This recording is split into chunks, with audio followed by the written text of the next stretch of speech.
Welcome back to Watch the Booker Man and to the 2nd of September 2001. We've advanced one day since the previous episode and we are going to go through straight to Wednesday, the 5th of September, barring anything else coming up. And we did make a profit of $142,000 last month. I will have a deeper look at this on the screen now. The work has costing us considerably more, but our ticket sales fantastic, our broadcast revenue going up, so everything and the merchandise as well. So despite us losing popularity to the company, maybe our momentum is building, something like that, because we had a much better month than we had in the previous two. Very, very happy with that. And I think shortly, I'm not sure how soon I'm going to do it. I was initially thinking maybe doing it after Starrcade, but I might actually do it in the build-up to Starrcade, that we're actually going to start doing house shows. I might actually try and book sort of cards for the house show loops just to test some chemistry out and stuff like that. So that could be an interesting thing to potentially show you going forward. But before we do any of that, we have got another episode of Nitro to go through, the build to WCW Fall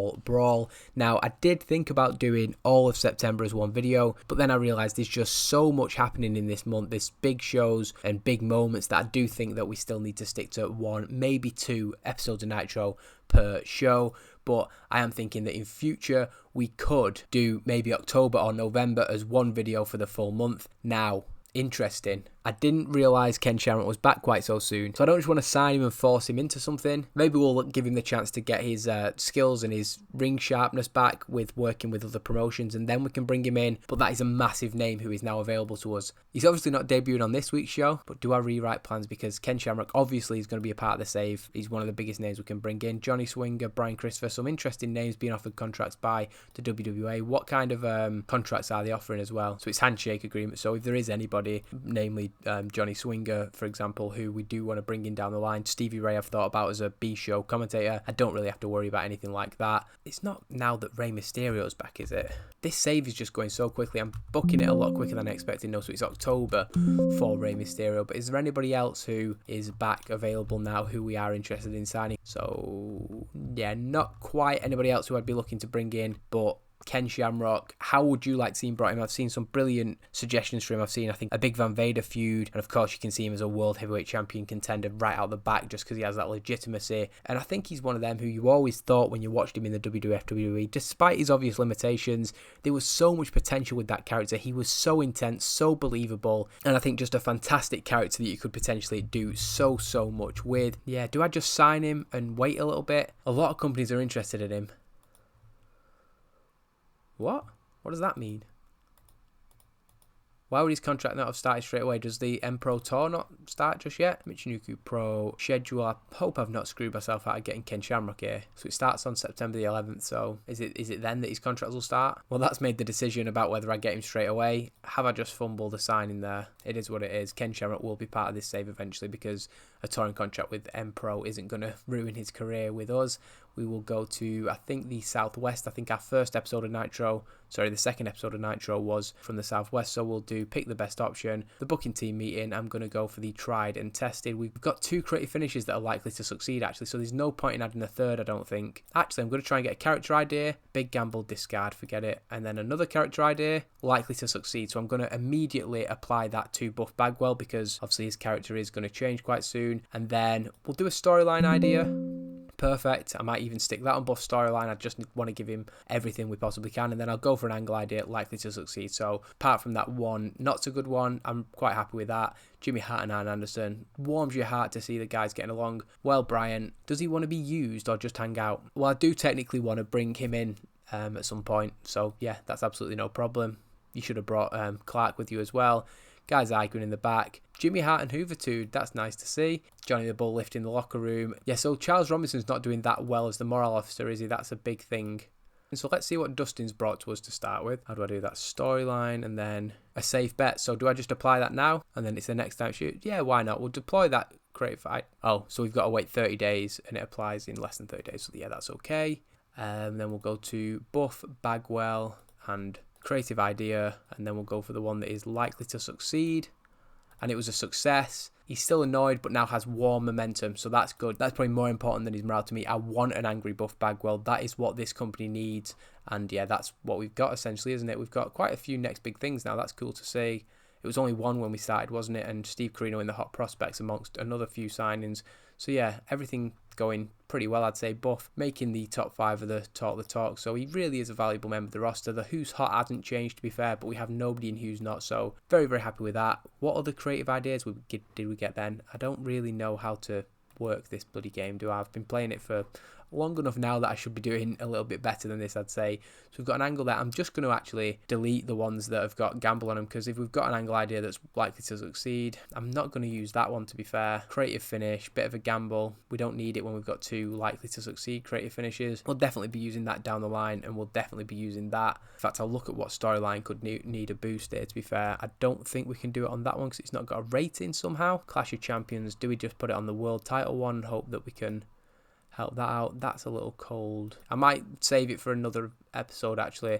In fact, if any storyline needs it, it's going to be that one. So we'll give it to the Real World Championship one, and it will impact on the show coming up. So there it is. We've not put any of the pre-booked matches in tonight, just because none of them were major enough matches to want to advertise a show around.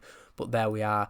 Things looking very, very good, and another good show hopefully coming up. So yeah, I'll get that booked now, and hopefully see you very, very shortly. So tonight's Nitro is now in the game, with just Dusty Rhodes not being used. Now, I could use him as a road agent in a pre-show match, but he's only on a handshake deal. He's only getting paid when I use him, so there's no point in spending that bit more money on somebody who's not really going to add any value to the show, even if he is one of our locker room leaders. And I will now go into Nitro, beginning with, as always, the pre-show. Super Crazy and Tajiri defeat 3 Count and Romeo and Skipper in a match that's becoming fairly common in terms of these combinations sharing the ring with each other. Super Crazy pinning Evan Courageous with a moonsault. Kid Romeo the weak link, but everybody else in those middling sort of late 40s, 50s ratings. We then get Jamie Noble defeating Lash LaRue in 5 minutes and 42 with a tombstone piledriver.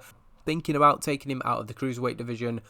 He does pretty well, and Lash LaRue is one of the worst wrestlers on the roster. And then the Mamalukes defeat Rodney and Pete Gas, who aren't on this week's show, so we just put them in a pre-show match, and where you can see from the ratings, it's the right decision for Johnny the Bull and Big Vito to pick up the win. The 2 baby faces, albeit Big Vito having not yet returned to WCW television, but we're just keeping him sharp and hopefully seeing his skills improve, if not his popularity. We then open the show with the commentators welcoming us to WCW Nitro, but quickly there is a disturbance in the crowd before they can even give us the full rundown for tonight's show, as Tommy Dreamer makes his way out, says with a microphone, he grabs a microphone as he comes over the guardrail, and he says forget about anything else tonight. He is not waiting for his match with Nelson Knight to take place later tonight. He's coming to the ring right now, and he is calling out Nelson Knight, making his way down to the ring through the audience. So I've kind of screwed up the order there, but he has a steel chair in hand, and simply put, he is going to destroy Nelson Knight in this Extreme Rules match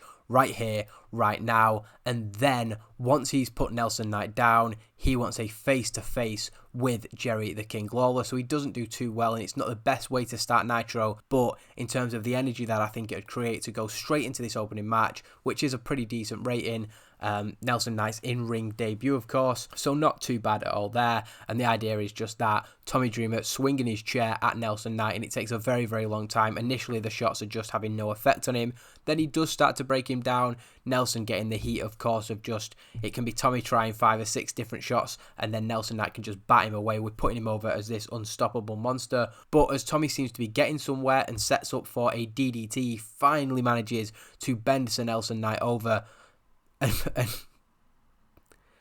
to hit him with a DDT. But Jerry Lawler comes to the top of the ramp with Francine in his arms, and remember, Hack was barred from the building upon the threat of violence essentially towards Francine from Jerry the King Lawler and Sir Nelson Knight. And in this distraction, Nelson Knight can basically escape the hold, and eventually it's just him squashing Tommy Dreamer, crushing the ribs, that gives Nelson Knight a big win over Tommy Dreamer. Now Dreamer is the one that we're pushing here, of course, and I do believe I should have set him as Keep Strong there. That was a mistake because it's a good performance from him, but he does lose to Sir Nelson Knight. It made no sense to bring in a guy who we're trying to push as this giant immovable object, only for him to be defeated, having caused the distraction that led to Tommy Dreamer's defeat.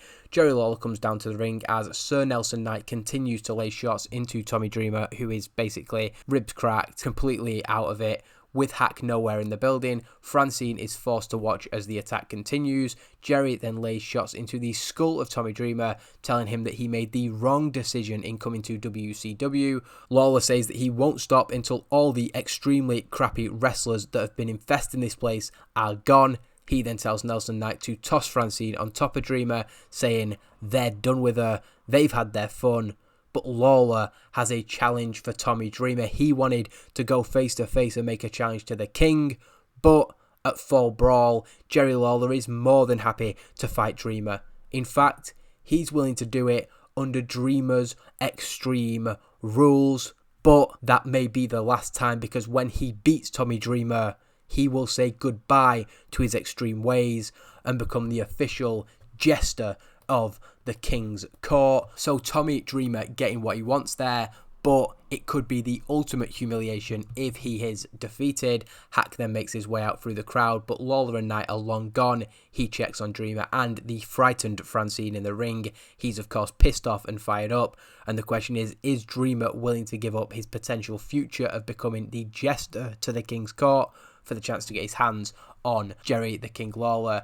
And Jerry is superb working without a script. He has the crowd in the palm of his hand, but it's only a decent segment. This is a mid-card storyline and it's getting 50-ish ratings, so we can accept that. We then have Shane McMahon speaking with Arn Anderson in his office, talking about the huge main event for tonight's show. It's going to be Booker T and Rob Van Dam versus Lance Storm and Mike Awesome, a match that I've been basically wanting to manufacture since the save started, because I just think this would be a fantastic, and hopefully will be a fantastic main event for the show. Walking into the office, Buff Bagwell approaches the man in charge, with Shane and Arn sort of exchanging a glance. Shane's like, how did you even get into the building tonight? Bold as brass, Buff says, what have you got for me tonight? Where is Buff on tonight's Nitro? Shane laughs, asking him, seriously? You don't work here anymore. Remember, Buff Bagwell quit his job last week. But of course, if anybody remembers that classic episode of Seinfeld where George Costanza quits his job and then turns back up as if nothing happened, that's where we take in Buff Bagwell now. Buff says, what, because of last week? People in wrestling say crazy things all the time in the heat of the moment. He says, forget it. Shane hasn't lost one of his biggest stars. They can just move past this and he can get back to work. But Shane says it doesn't work like that. Buff doesn't have a contract anymore, and quite frankly, Shane isn't interested in negotiating a new one. He won't be getting paid, and security going to be on their way here soon, so Buff better make himself scarce. The money for Buff's contract has been set aside for some lucrative free agent signings that will be coming very, very soon. So unfortunately, there's not a place for Buff Bagwell. He should have thought of that before he did what he did last week. Buff then turns from denial to bargaining, asking if there's anything Shane can do. Shane says, well, he could maybe give Buff a tryout match next week, turn up early, help the other rookies set up the ring, and maybe there's a chance he can get him a match before Nitro comes on air. Buff says you cannot be serious, but simply it's a take it or leave it situation from Shane McMahon, and Buff reluctantly agrees to come next week, but is of course humiliated and not happy with the situation. But I hope you can see where this storyline is going to go. Buff Bagwell, that heat of the moment quitting now means that he's going to have to face a hell of a lot of adversity. There's a potential that it could even gain sympathy for him, but currently the idea is not for Buff Bagwell to be a babyface anytime soon, but a good advancement of Buff's humiliation storyline. Juventud Guerrera and Psicosis make their way out to the ring, with Guerrera taking a microphone and revealing that they will be known as Lucha Real. They say that it is an honour for the likes of the Young Dragons to face them tonight, and they hope that Sugar Shane is watching closely. Guerrero was given the opportunity to introduce himself to Shane McMahon last week, and he is confident of a strong, long and fruitful relationship between wrestling royalty like McMahon and the Lucha royalty stood before us, and they make their debut in ring. It's an 8-minute match, so a good showing for the Young Dragons, to be fair. It's a high spots match. Juventud the best performer, Psicosis doing well, but the Young Dragons as well absolutely doing a good job. That segment gains heat to the Cruiserweight division storyline as well, so very, very happy with that. Lucha Real defeat the Young Dragons when Juventud Guerrera pins Kaz Hayashi with a Michinoku Driver 2. What can you say?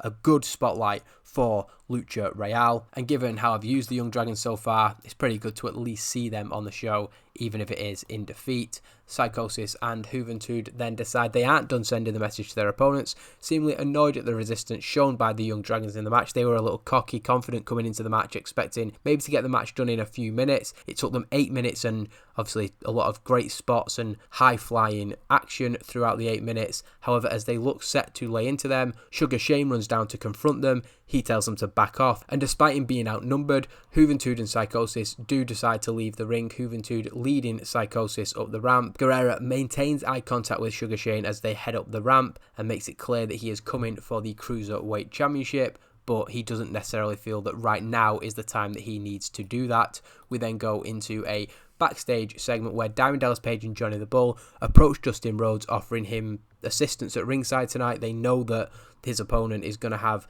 as many people as he possibly can helping him, so does he need them to have his back? As much as Dustin appreciates this offer, this is his return and he wants them to stay in the back, albeit on standby in case anything goes awry. Now, it's not a good segment at all, despite Dustin Rhodes improvising well, and it's just a little setup to remind us of Dustin Rhodes' debut last week and his association with DDP and Johnny the Bull. Making his way down to the ring, the NWA World Heavyweight Champion Steve Corino is joined by Bob Sapp and Dawn Marie. Corino reiterates what he said on last week's show, but says that there's one misconception that he needs to straighten out. He's been hearing Bob Sapp referred to as his personal bodyguard, but that's not the case at all. Corino didn't need anybody to protect him. Bob Sapp was employed by the National Wrestling Alliance to protect their championship, and by extension, their champion. Steve Corino says that he doesn't need protection. It's the rest of WCW that is going to need protecting from him. Cutting off the king of old school, David Flair comes out from the back to confront Corino, who is offended by his appearance and the interruption. Flair says that he heard what Corino had to say about him last week, but tells Steve that he knows more than anybody about what that title means. David challenges Corino to a match for the NWA World Heavyweight Championship at Fall Brawl. Corino says he doesn't know whether to laugh or to be offended by that suggestion. Corino has a better idea. Next week, David Flair versus Bob Sapp.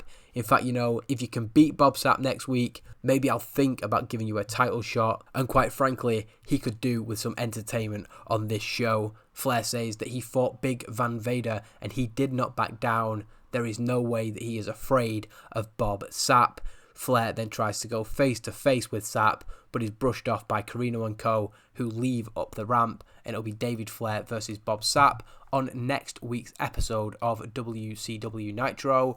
Lance Storm and Mike Awesome are interviewed about tonight's main event, with Team Canada in far from high spirits after the events of recent weeks. While Lance Storm shares his desire to finally pin Booker T tonight and prove himself as the top champion in WCW, Mike Awesome takes the rare opportunity to speak himself, going off on the main event of last week's show. He says that if it wasn't for Booker T, he'd have crushed Rob Van Dam through that table last week, but tonight he gets to finish the job that he started. He's going to take Rob Van Dam out of the picture, maybe with an awesome bomb through a table, and then the two of them can give Booker T what's coming to him. So a little bit more bold from Mike Awesome, who has been basically silent up until this point, and we do lose heat with a pretty poor promo, but it does set up our main event, and yeah, I felt it was a necessary part of the show.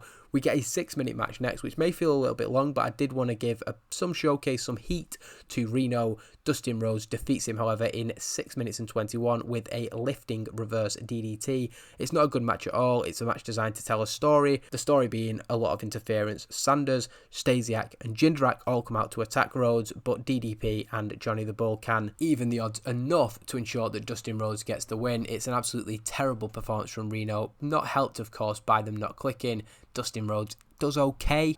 I'll put it down to the chemistry and see how both of these guys do in their next matches, and again losing heat to storyline, so not really going so well tonight.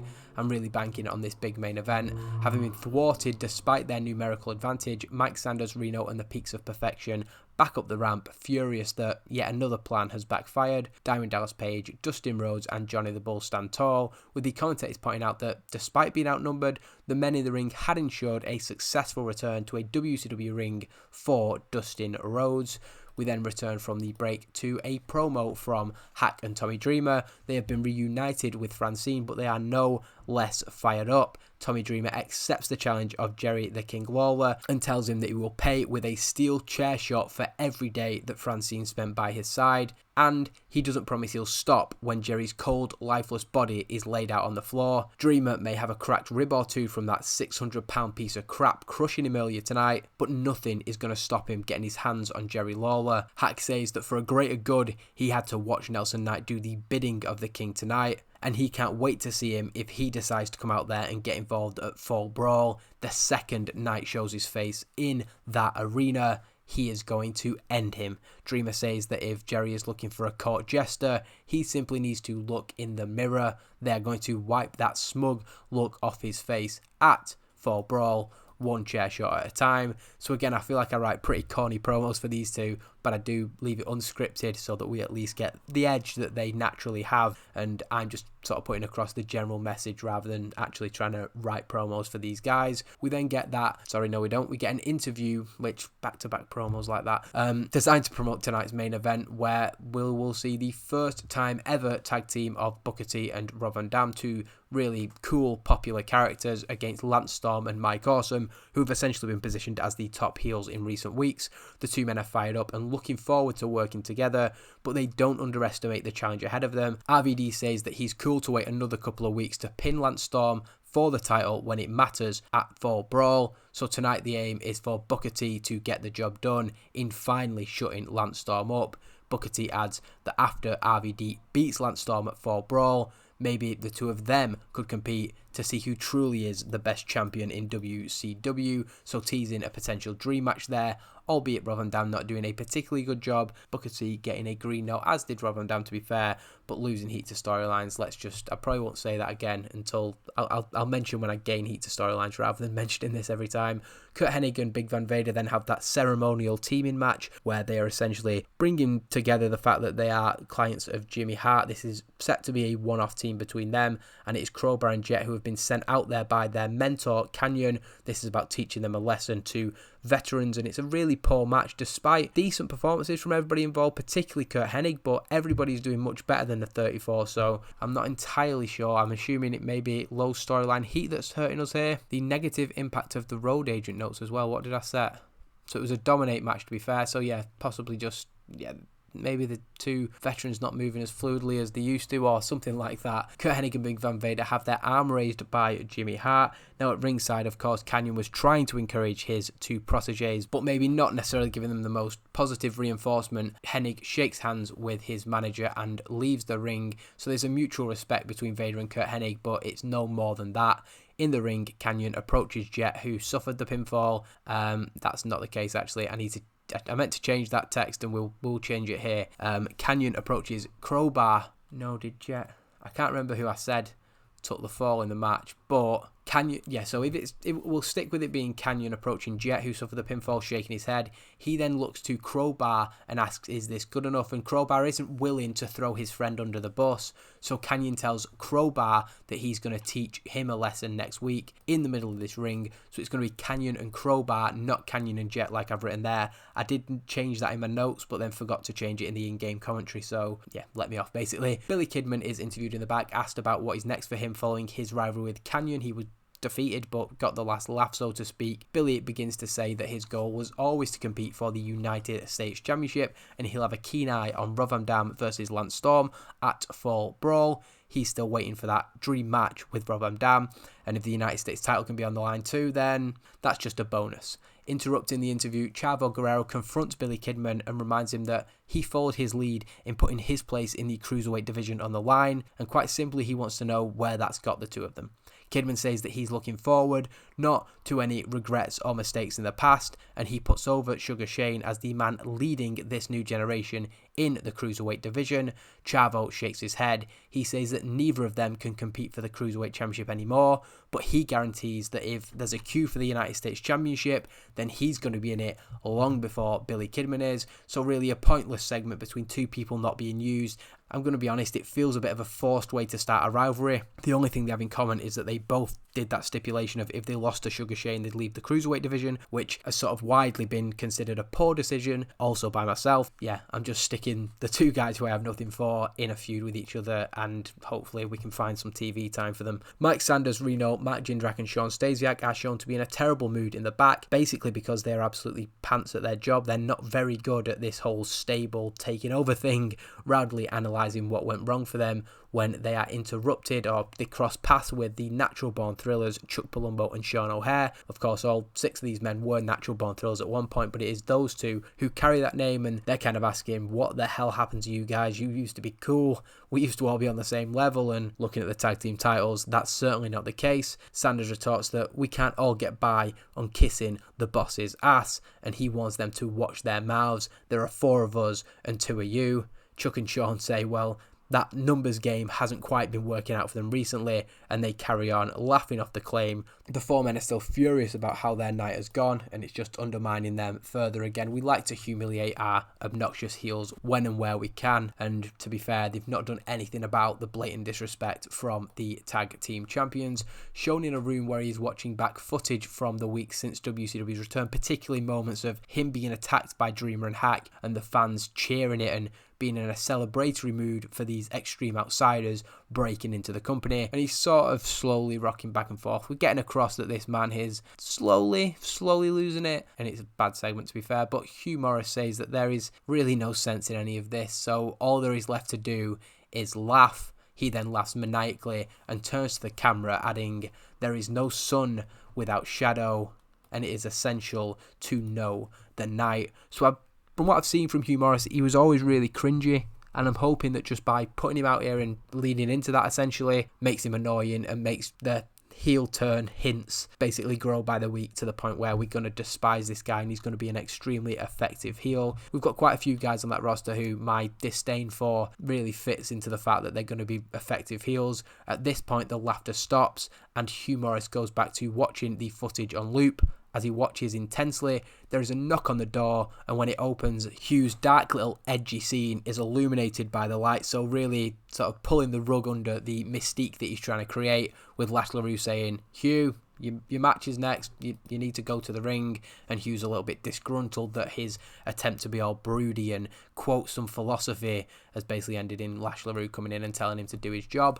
Hugh Morrus defeats GQ Money 1 minute and 13 with a moonsault. Now, yeah, I quite like the idea he just batters him in a minute and then he doesn't even need to. GQ Money, who is a local talent, doesn't really move or anything, but Hugh Morrus just applies that moonsault. Now, after the match, I want Hugh Morrus to continue laying into his defenseless opponent.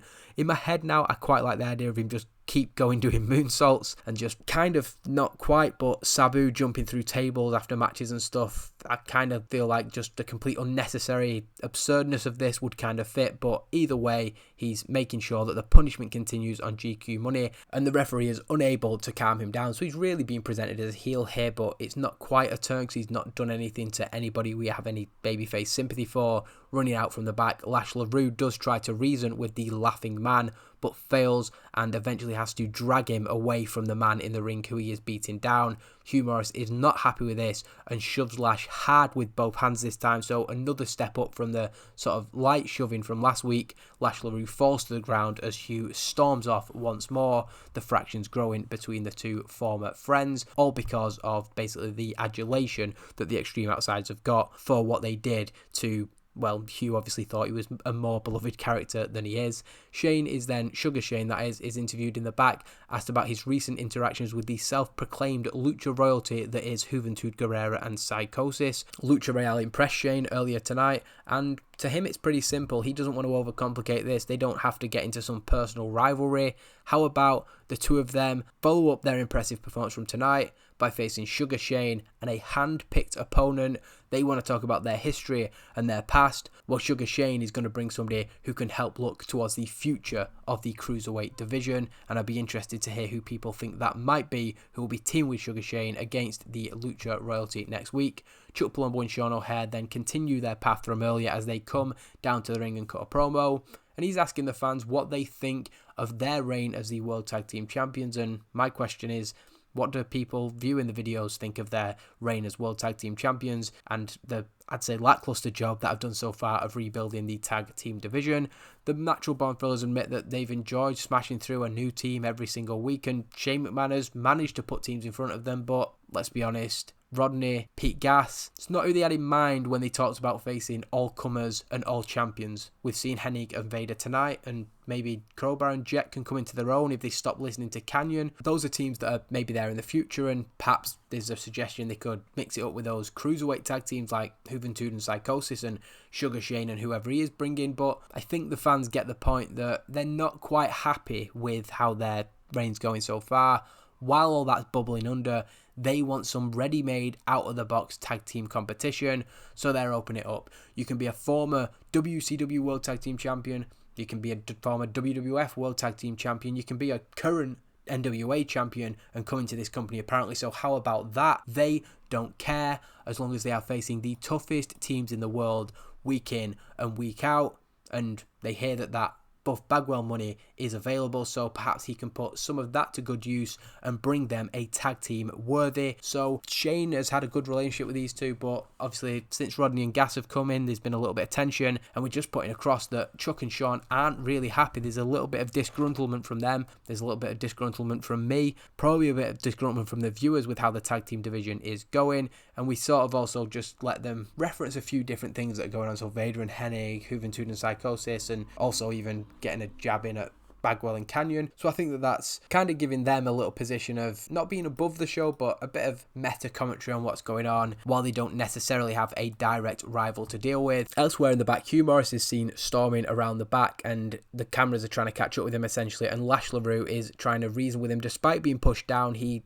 understands where Hugh Morrus is coming from. Hugh tells Lash to back off, but Lash just wants him to snap out of this and see reason. Hugh grabs Lash and holds him up against the wall, telling him to back off. As this happens, Hugh is tapped on the shoulder by a hand and given a card by who we soon see is Kwee Wee. Kwee Wee, of course, had the split personality character at some point in WCW, Angry Allen and Kwee Wee being his two personalities, and he recommends that Hugh talks to his guy. Hugh looks at the card and storms off, inconclusive as to whether he's going to take Kwee Wee's advice, but he didn't just rip it up and throw it in his face, so maybe a little bit of intrigue for Hugh Morrus in what it is that Kwee Wee's guy can do for him.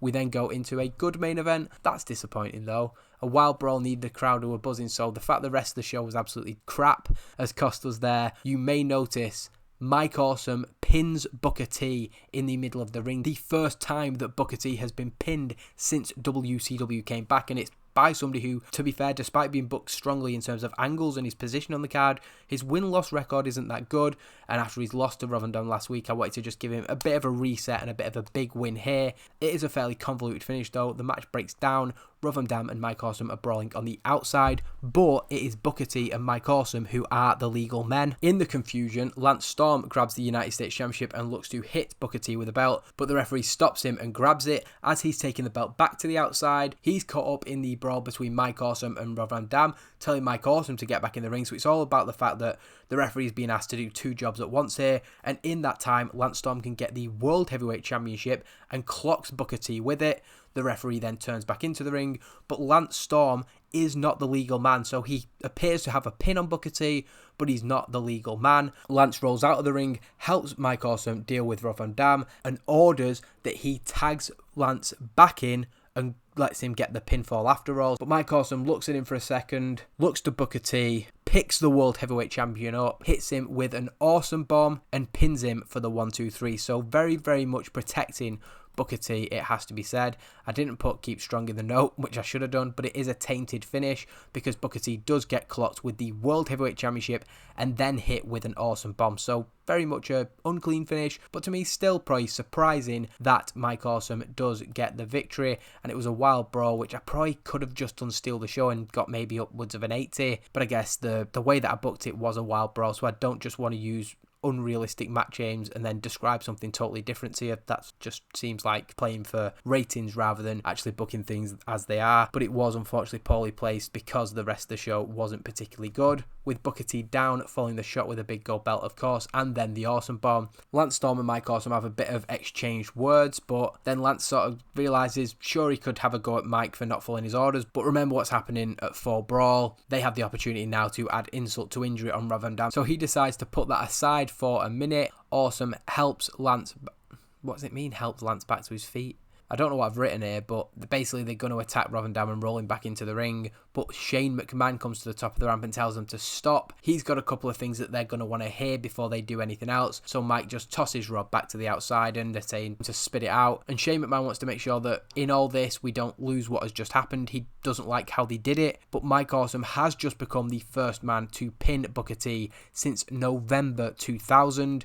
And he's pretty sure that Booker T, although he's not conscious right now, would want to fight Mike Awesome. So at Fall Brawl, Awesome is going to get a shot at the World Heavyweight Championship, and we can see the little side eye from Lance Storm. He's not happy with this, and his feelings are made only worse still when he's told that in order to ensure a fair fight between Lance Storm and Rob Van Dam, Shane has come up with the only satisfactory stipulation that he could think of, the only one that he knows there can be no loophole to. He has personally promised that the third and final match will have a conclusive winner when it's Rob Van Dam versus Lance Storm, and he's going to make sure of that as he serves as the special guest referee. Now, from jubilation for Team Canada to fury from Lance Storm, he's flipping out in the ring. He hates that idea from Shane McMahon. What a terrible, terrible stipulation that is, because he's probably not going to be able to cheat with somebody who will give it back if he tries anything.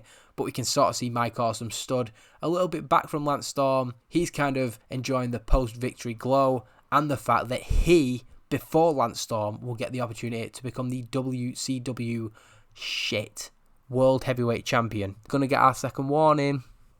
Oh no, I'm doing so badly at this. This is why I should just gain the system for ratings, right? Oh, we're gonna get kicked off. It's gonna happen. Within the next few months, it is going to happen because I'm going to have an off show. I guarantee it. I was actually thinking of bringing Johnny B. Bad in. That's a shame for him. Leaving the business. Oh, he's already a retired wrestler. So yeah, there's, that's him done. Underwhelming. Let's have a look through it. Yeah, it's a bit underwhelming, isn't it? I mean, I can't deny it. I'm looking at my own show that I just booked. I think that's our final warning as well. No, yeah, viewers, 400,000 fewer people watched it. I'm going to advance through a few more days now. WWA are putting together a little roster here, so they're only signing them on handshake agreements, so it's not going to be an issue of the Ken Shamrock thing that we saw the other day, where he actually joined another company on tour and now we can't hire him. I'll see if I can see if that's changed yet, actually. Ken Shamrock. Right, so I think when his contract starts, September the 11th, he will be available to hire. Hopefully, we will not have another show below 65. I'm thinking about what our main event is for next week's show now. This has been another episode of the WCW Rebuild, and by rebuild, it seems like a big part of this is just, making absolute hash of it. Hopefully people are still enjoying watching it and my moodiness isn't ruining anything for anybody. We can now negotiate with Ken Shamrock as and when we please, so I guess that's my question. When would you like to see Ken Shamrock join this company? We'll leave it there and I'll be back with the next episode of WCW Nitro. Thank you for watching and I will see you next time for hopefully an episode that doesn't go under 65 rating. Otherwise, game over.